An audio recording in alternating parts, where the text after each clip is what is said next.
जब किसी भी प्रश्न का आपको न मिले उत्तर या किसी भी समस्या का नहीं हो रहा है समाधान, तो आपको यह पाठ जरूर करना चाहिए। एक पाठ से मिलता है संपूर्ण दुर्गा सप्तशती के बराबर फल। श्री दुर्गा सप्तशती में एक ऐसा पाठ है जिसे करने से जीवन की सभी समस्याएं दूर हो जाती हैं। इस पाठ को करने के बाद किसी अन्य पाठ की आवश्यकता नहीं रहती। बस इतना है कि इसे हर एक समस्या के लिए अलग अलग प्रकार से किया जाना है।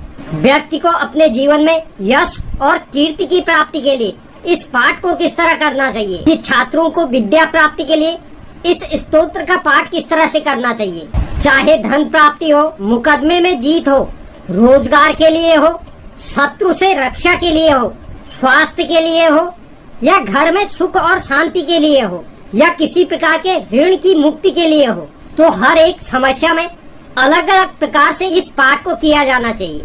इस पाठ को करते वक्त हमें क्या सावधानियां बरतनी चाहिए, क्या इसके नियम हैं और किस तरह से इस पाठ को किया जाना चाहिए। इस पाठ का नाम है सिद्ध कुंजिका स्तोत्रम। यह पाठ कोई बड़ा पाठ भी नहीं है जिसे आप नहीं कर सकते। इसे लगभग आप 3 से 4 मिनट की अवधि में आप इसे पढ़ सकते हैं। यह अध्याय दुर्गा सप्तशती में सम्मिलित है। इससे दुर्गा सप्तशती के बराबर ही पुण्य फल प्राप्त होता है। नाम के अनुरूप ही यह सिद्ध कुंजिका है। अगर आपको अपने जीवन में किसी भी प्रश्न का उत्तर नहीं मिल पा रहा है, यानी कि आपकी समस्याओं का समाधान नहीं हो पा रहा है, तो आपको इस पाठ को जरूर करना चाहिए। इससे माता भगवती आपकी रक्षा करेंगी। भगवान शंकर कहते हैं, देवी कवच, अर्गला, कीलक, रहस्य सूक्त, ध्यान, न्यास और यहाँ तक कि अर्चन भी आवश्यक नहीं है। केवल कुंजिका स्तोत्र का पाठ ही व्यक्ति को वह सब फल प्रदान कर देता है। इस पाठ से मारण, मोहन, वशीकरण, स्तंभन और उच्चाटन आदि उद्देश्यों की एक साथ पूर्ति की जा सकती है। इसमें स्वर और व्यंजन दोनों की ध्वनि है और योग और प्राणायाम भी है। इसमें एक मंत्र दिया गया है जो संक्षिप्त मंत्र है। इसका भी व्यक्ति को अत्यधिक लाभ प्राप्त होता है। जो व्यक्ति कुंजिका स्तोत्र नहीं पढ़ना चाहे और खाली इस संक्षिप्त मंत्र को पढ़ना चाहता है, उसके पास समय कम है, तो वह इस मंत्र का भी नित्य जाप कर सकता है। यह मंत्र है ऐं ह्रीं क्लीं चामुंडायै विच्छे ओम ग्लौं हूं क्लीं जूं सः ज्वालय ज्वालय ज्वल ज्वल प्रज्वल प्रज्वल ऐं ह्रीं क्लीं चामुंडायै विच्छे ज्वल हं छं लं छं फट स्वाहा। इस मंत्र का जाप कर कर भी आप माता रानी की कृपा पा सकते हैं और अपने जीवन से अनेक प्रकार की समस्याओं को दूर कर सकते हैं। अगर इस पाठ की विधि और सावधानियों की बात करें तो इस स्तोत्र का पाठ अत्यंत सावधानी पूर्वक किया जाना चाहिए। आप इसे प्रतिदिन की पूजा में भी शामिल कर सकते हैं। अगर आप इसे किसी अनुष्ठान के रूप में या किसी इच्छा की प्राप्ति के लिए कर रहे हैं, तो आपको इसके लिए जरूर कुछ सावधानियां बरतनी होंगी। आपको यह स्तोत्र पढ़ने से पहले, यानी कि आप किसी मनोकामना की पूर्ति के लिए कर रहे हैं या किसी अनुष्ठान के रूप में इसे कर रहे हैं, तो आपको संकल्प लेना होगा। आप हाथ में अक्षत, पुष्प और जल लेकर इसके लिए संकल्प लें और मन ही मन माँ देवी को अपनी इच्छा कहें। आप जितने पाठ एक साथ कर सके, चाहे आप 1 करें, 2 करें, 3 करें, 5 करें, 11 करें, जितने भी आप पाठ एक साथ कर सकते हैं, उसका आप संकल्प ले लें। अनुष्ठान के दौरान आप माला समान रखें, यानी कि कभी 2 कभी 1 इस तरह नहीं करना है। जितनी माला आप एक समय में कर रहे हैं, उतनी ही माला आप हर समय जाप कीजिए।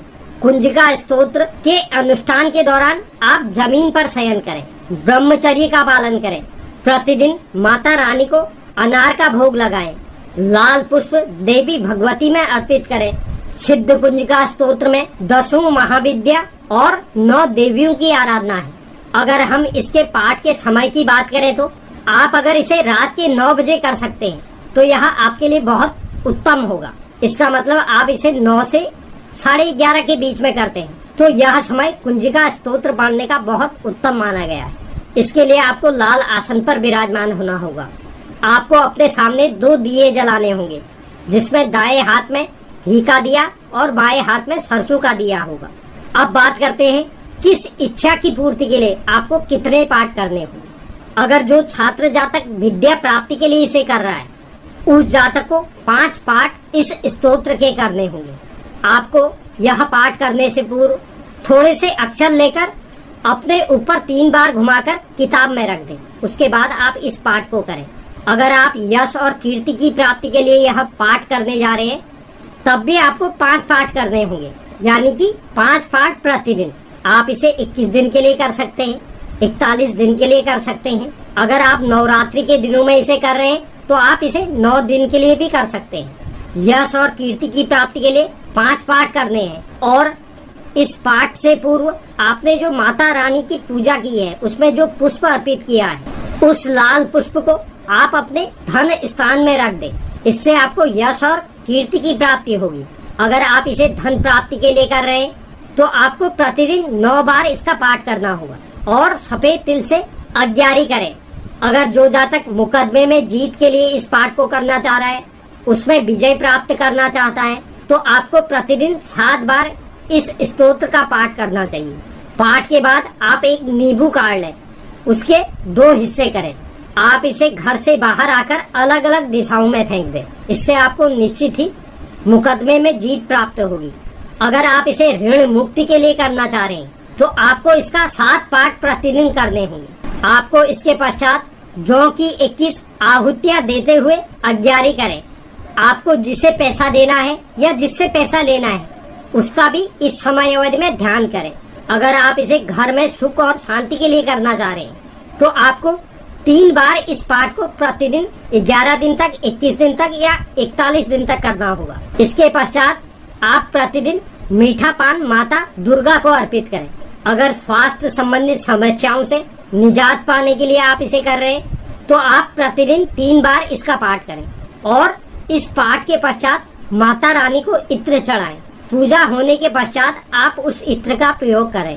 अगर आप शत्रु से रक्षा चाहते हैं तो आपको 11 दिन, 21 दिन या 41 दिन के लिए प्रतिदिन 3 बार या 7 बार या 11 बार इस पाठ को अपनी परेशानी के अनुसार करना चाहिए और पूजा में एक सुपारी चढ़ा दे।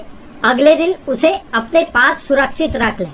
अगर आप रोजगार के लिए इसे करना चाह रहे हैं तो आपको 5 बार प्रतिदिन 41 दिन के लिए इस पाठ को करना होगा और माता रानी को एक पान का पत्ता चढ़ाएं और उस पान के पत्ते को आप अपने तिजोरी में रख दें।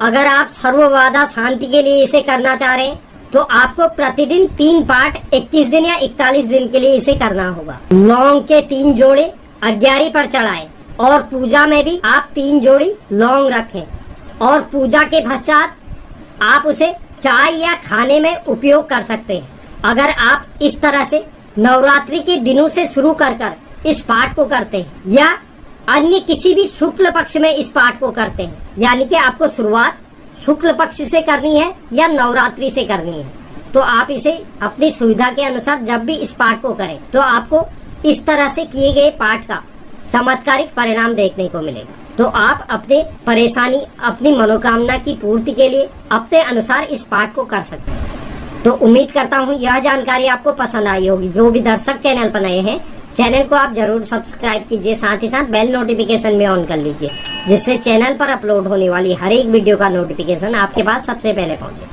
और आप वीडियो को लाइक और शेयर भी जरूर करें। धन्यवाद।